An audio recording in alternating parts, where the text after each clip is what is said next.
This video is brought to you by the Call of Duty League. A little over a month ago, we talked here on the channel about some tips that the pros of the highest caliber of skill in Warzone use and implement into their game on a regular basis. Whether it be conscious or subconscious, they do it regardless, and that's some of the things that set them apart from your average player. Today, I wanted to do a little bit of a follow-up video expanding on some of these tips and offering a little more in both the things you can work on gameplay side and also mentally that the top pros within Warzone use all the time. So as last time, why shouldn't you be able to use this stuff? Today we're gonna break down some tips. Some may seem simpler than others. To those that play at some of the higher skill calibers, this will seem like second nature, but wanted to share with you guys to help those that it can. So as we go along, leave your thoughts down below. What kind of tips would you include in a video like this? Feel free to drop your best ones down there in the comment section down below. Let's help out our community here, because Lord knows in a handful of minutes, I can't provide every tip in the world. But that said, drop those thoughts down below. If you enjoyed the video, make sure to drop a like down below. Let's aim for 1,000 likes here once again on this. And if you are new to the channel, hit that subscribe button so you don't miss a single thing regarding all things Warzone, tips, tricks, new information and content, and anything COD related. We got you covered here on the channel. So if any of that interests you, hit the subscribe button. That said, let's jump right into it. Today in this episode 2, I want to focus on two different areas of discussion. One utilizing some tips for situational awareness, and the latter on gameplay and gunplay tips that you can work on and with to help improve your game. So with that said, let's start out with these situational awareness tips. The first one here is one that my squad always utilizes, and it's something that, as somebody that loves to know as much information as possible, it is one I utilize all of the time. And truth be told, it's one that I would highly recommend you using as well, because we've talked about it in videos beforehand where information is so important within Warzone to know where your enemies are, because oftentimes they can sneak up on you, or that slight miscalculation can cost you a teammate or even the game sometimes. But this first tip is to farm bounty contracts, not only just for simply going after enemies that are marked as bounties. If you're an aggressive player, you like to play aggro, it's of course something you're probably used to already, because it gives you that situational awareness. It lets you know where at least one player is in a given area. Oftentimes it will be more if you're playing duos, trios, or quads, so bear that in mind, but it's something that gives you a sort of relative understanding of where players will be, even without buying a UAV. And that is something absolutely worth doing. One of my favorite things to do with this, utilizing it in particular, is come late game or closer to late game, because oftentimes if you're in final circle, those contracts will not work. Quick tip of reference, bounty contracts only work up until the point where one player on every squad has been marked. So sometimes if there's a very aggressive lobby, you can reach that threshold and that limit very early on in the game. And sometimes it can go very late into the game, like zone 6 or 7 here, if the lobby hasn't been too aggressive. But it's one of my favorite things to do, is utilizing that to know where players are, even if you can't quite afford a UAV. Now, number 2 up on these situational awareness tips is to know the limitations of Ghost. If you ever dive deep into the stats of Warzone, Ghost is by and far the most used tier 2 perk. And honestly, the differential here between perks of the tier 2 category are actually kind of insane. 90% of players utilize either Ghost or Overkill when it comes to that tier 2 category. So while being utilized by over 50% of users, Ghost is a perk you will encounter all the time. Now, while Ghost does not have a hard counter up close, Ghost only protects players out to 150 meters. So if you end up having a UAV active, that actually goes further than 150 meters. So say you're a little bit split from your team here. You can actually give them, when a UAV is up, some information on if there's a ghosted player around them, especially if there is that triple big boy UAV, the advanced UAV if you want to call it that, though it isn't quite the advanced UAV, because that's an Easter egg reward that actually does showcase ghosted players. You can see where everybody is on the map,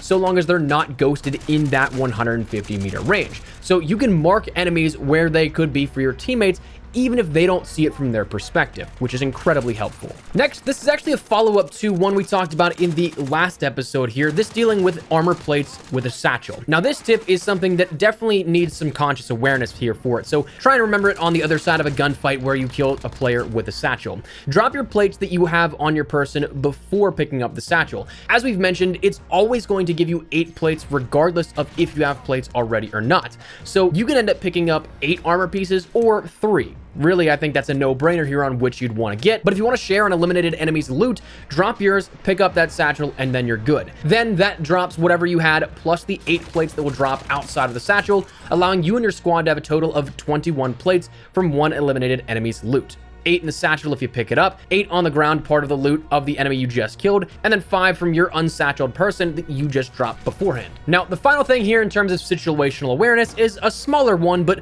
one that can absolutely be helpful.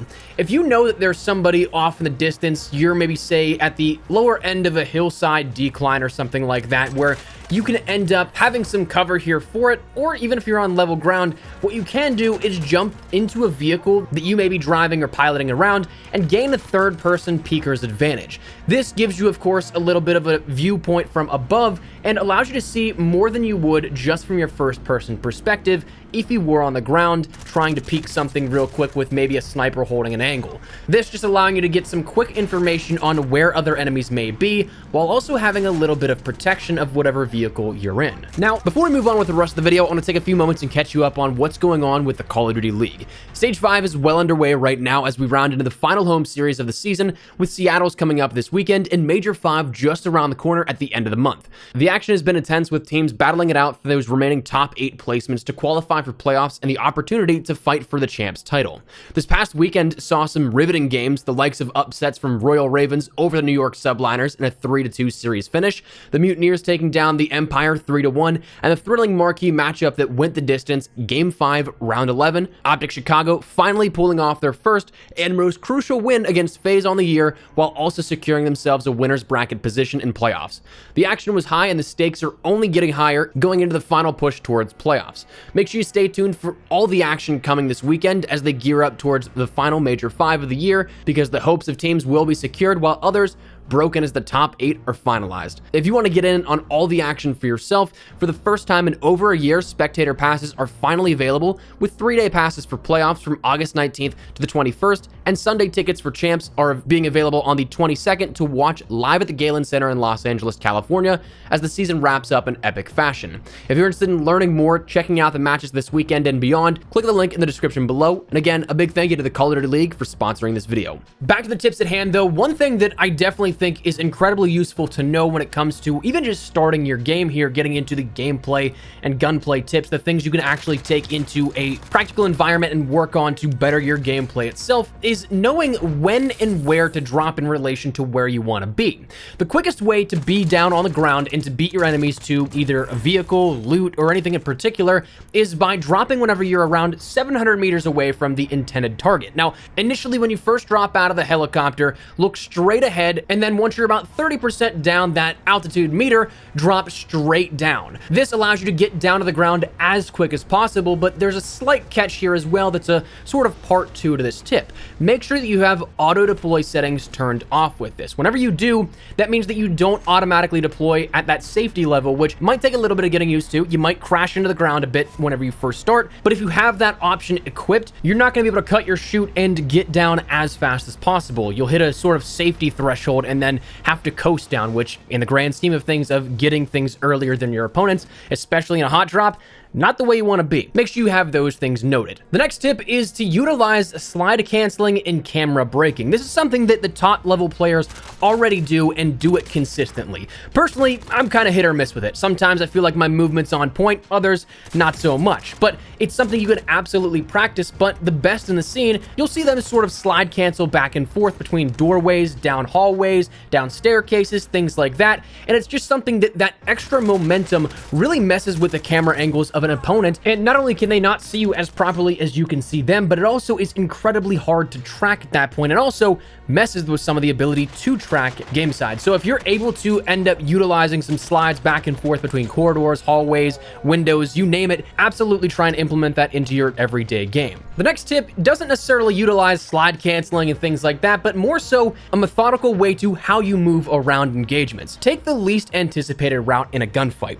One thing that I love to do, and I hope that I can dig up some footage here to showcase this, is in an engagement where I know somebody's like turtled into a corner of a building or something like that, they're just watching a doorway from a single angle. What I love to do is kind of bait them at their own game, make them think that they're about to get a kill here by opening up a door and then going in an entirely different route where they're not looking. That is one of the things that works so well, because players are so keen on one single angle for an engagement that they won't often anticipate there being a different flank route of 2 to 3 to 4 other options into that same building. building, and oftentimes it can get them killed. So start to utilize those things to your advantage. Think about the different entry points to buildings that you can end up breaking through to. But also, if you're playing a little bit of defense, you can flip the script on an enemy. If they end up, say, cracking you or something like that, and you can hear them pushing up on you, it's not a terrible idea to re-challenge that sometimes. Yes, it can be a gamble, but a lot of times players will get too complacent or too comfortable if they've broken an enemy or put shots into them to the point where they just sort of tack sprint at them,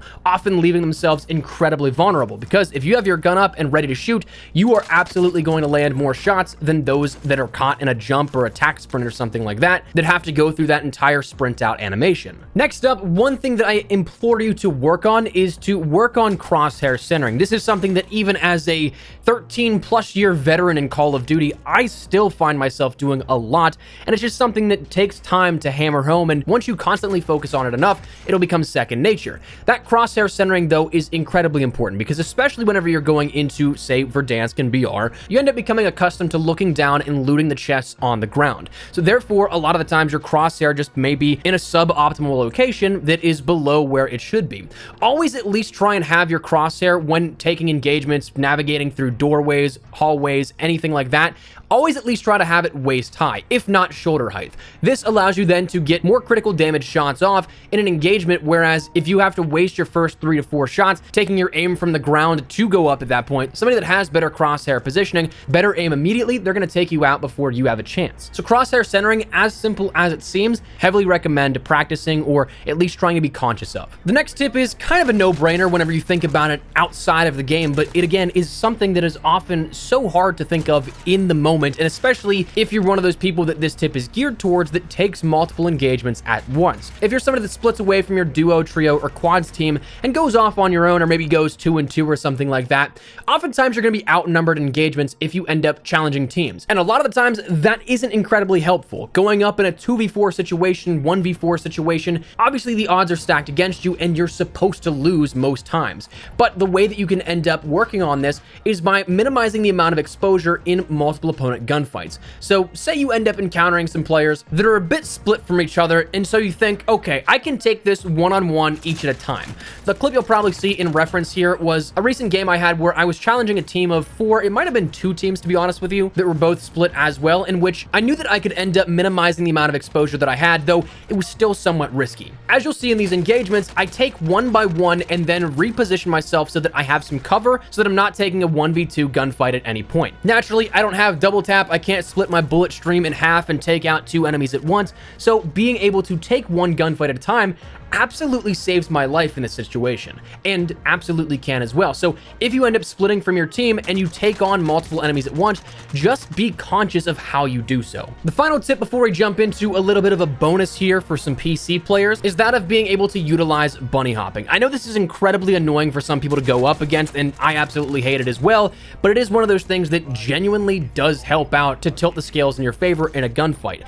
Bunny hopping, for those that are unaware, is basically just doing a quick little double tap or triple tap of your jump button as you're in an engagement or as you move out of a jump that's trying to progress you in your movement. So kind of giving you a little bit of a hop scenario. But doing this in a gunfight absolutely helps you out tremendously because that allows then the player to not land as many shots in critical locations if they're aiming at a certain height. Say they're aiming at your chest. If you jump, they're then starting to hit your legs and lower extremities, which don't offer as much damage as opposed to a chest shot or above. And same thing with a headshot. If they're aiming at your head, they're going to end up losing out on that headshot multiplier, which is absolutely crucial. So as minuscule as a thing as it may be, you'll notice that all of the professionals within Warzone, all of the players that are top tier and the highest caliber of skill, all utilize this because it works. So definitely try it out if you don't already, if you don't consciously go for that kind of stuff. But again, I mentioned a little bit of a bonus here for PC players. This is one of those things that unfortunately PC has a little bit more customization, just because there is such a wide range of hardware used for PC gaming. But for those that end up having an NVIDIA graphics card, a GPU here at this, NVIDIA Filters is an incredible tool that can help increase visibility. I often get asked why my colors look different from console versions, or anybody that may not have the same filter monitors that I have, and it's because personally I'd sacrifice a few frames in terms of performance so that I can see into those darker areas, darker corners, darker hallways, whatever it may be. So for you guys that are interested in this at all, I end up running the details category of sharpen at 35%, clarity at 48%, HDR toning at 48%, and bloom at 0%. The color category with the tint color at 0%, intensity at 0%, temperature at 0%, and vibrance at around 32.7. Then finally the brightness and contrast category with exposure at 0%, contrast at 5%, highlights at 6%, shadows at -100%, and gamma at 0%. This allowing for much more bright gameplay. It might be a little bit washed out by comparison, but again, allows me to see into some engagements that otherwise may be tougher to do in other areas. And that's about it for this episode. Tips that I think really come down to the mental side of Warzone, making sure that you take smarter engagements and the best way to do that possible. But before we wrap it up, one final reminder, check out the CDL and all the action unfolding this weekend with the Seattle home series, Major 5 at the end of the month, and playoffs as well as champs coming August 19th to 22nd at the Galen Center in Los Angeles, California. A whole year of action is culminating and coming to these points, so you don't want to miss it. Check out the link in the description below to learn more. That said though, that's where we're gonna wrap it up. I would love to get your thoughts and feedback down there in the comment section down below. Let me know any tips that you would like to see in a follow-up video or anything like that, or realistically, if you just want to help each other out in the comments, drop your best tips down below. Love to get your thoughts and feedback down there, but hopefully enjoyed the video. If you did, make sure you drop a like down below. And of course, if you are new to the channel, make sure you guys subscribe so you don't miss a single thing regarding all things Warzone and anything COD related. We got you covered here on the channel. So if any of that interests you, hit the subscribe button so you don't miss a single thing. If you also want to follow me over on Twitter and Instagram, those are the best places to get connected outside of YouTube. Practically live on both those. So if you guys want to check up a conversation, ask me a question, whatever it may be, that link is down there in the description below. That said, thanks so much for watching. My name is Espresso. I'll see you guys later. Take care and peace.